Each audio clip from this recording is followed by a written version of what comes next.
നേരിൽ കാണുന്നതിനും അപ്പുറം നിഗൂഢതകളാണ് പ്രകൃതിയിൽ ഒളിഞ്ഞിരിക്കുന്നത്. കാനഡയിൽ ഇത്തരത്തിൽ ഒരു തടാകമുണ്ട്. വെറും തടാകമല്ല, പുള്ളി തടാകം. ഇതിന് പിന്നിലും ചില നിഗൂഢതകളുണ്ട്.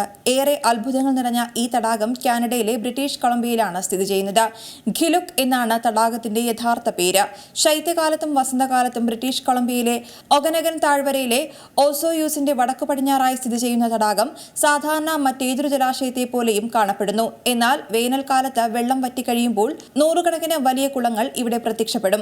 മഞ്ഞയും പച്ചയും നീലയും നിറങ്ങളിലുള്ള 300-ൽ പരം ചെറുകുളങ്ങളാണ് ഇവിടെ ഈ സമയത്ത് പ്രത്യക്ഷപ്പെടുക. കാനഡയിലെ ഏറ്റവും മാന്ത്രിക സ്ഥലം എന്നു പേരുള്ള ഈ തടാകത്തിന് ചില അത്ഭുത സിദ്ധികളുണ്ടെന്നും വിശ്വാസമുണ്ട്. ഈ വെള്ളത്തിൽ നിറയെ കാൽസ്യം, സോഡിയം സൾഫേറ്റുകൾ, മഗ്നീഷ്യം സൾഫേറ്റ് എന്നിവയുണ്ട്. ധാതുക്കളുടെ ഉയർന്ന സാന്ദ്രതയുടെ ഫലമാണ് ഈ വർണ്ണാഭമായ കുളങ്ങൾ.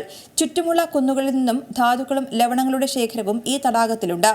മഗ്നീഷ്യം സൾഫേറ്റിന്റെ സാന്നിധ്യമാണ് തടാകത്തിൽ കൂടുതൽ ഉള്ളത്. കാൽസ്യവും സോഡിയം സൾഫേറ്റുകളുമാണ് ജലത്തിലുള്ള മറ്റു പ്രധാന ധാതുക്കൾ. ചില കുളങ്ങളിൽ മറ്റ് 8 ധാതുക്കളുടെ സാന്നിധ്യവും ഉള്ളതായി ശാസ്ത്രജ്ഞർ പറയുന്നുണ്ട്. സിൽവർ, ടൈറ്റാനിയം എന്നിവയടക്കമുള്ള 4 ധാതുക്കളും കുറഞ്ഞ അളവിൽ കുളങ്ങളിലെ ജലത്തിലുണ്ട്. വിവിധ നിറങ്ങൾ ഓരോ കുളത്തിലെയും ധാതുക്കളുടെ സാന്ദ്രതയെ ആശ്രയിച്ചിരിക്കുന്നു. വ്യത്യസ്ത അസുഖങ്ങൾക്കുള്ള മരുന്നുകളാണ് 300-ലധികം വരുന്ന ഓരോ കുളങ്ങളിലുമുള്ളതെന്ന് പറയപ്പെടുന്നുണ്ട്.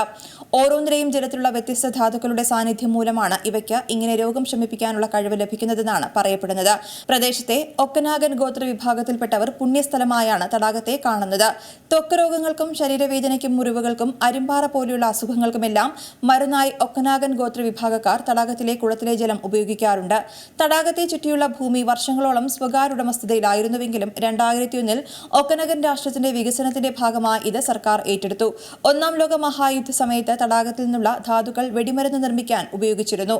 ബ്രിട്ടീഷ് കൊളംബിയ വിസിറ്റർ സെന്ററിന്റെ അഭിപ്രായത്തിൽ ഈ ധാതു ഖനനത്തിന് മുൻപ് തടാകം അതിനും വലിയ വർണ്ണങ്ങളും അതിനും വലിയ കലാപരമായ സൗന്ദര്യവും പ്രദർശിപ്പിച്ചിരുന്നുവെന്നാണ് പറയപ്പെടുന്നത്. തടാകം കാണാൻ ആഗ്രഹിക്കുന്ന സന്ദർശകർക്ക് അതിനടുത്തേക്ക് പ്രവേശനമുണ്ടാകില്ല. ഇത് സാംസ്കാരികമായും പാരിസ്ഥിതികമായും സംരക്ഷിക്കപ്പെടുന്ന പ്രദേശമാണെന്നാണ് വിശദീകരിക്കുന്നത്.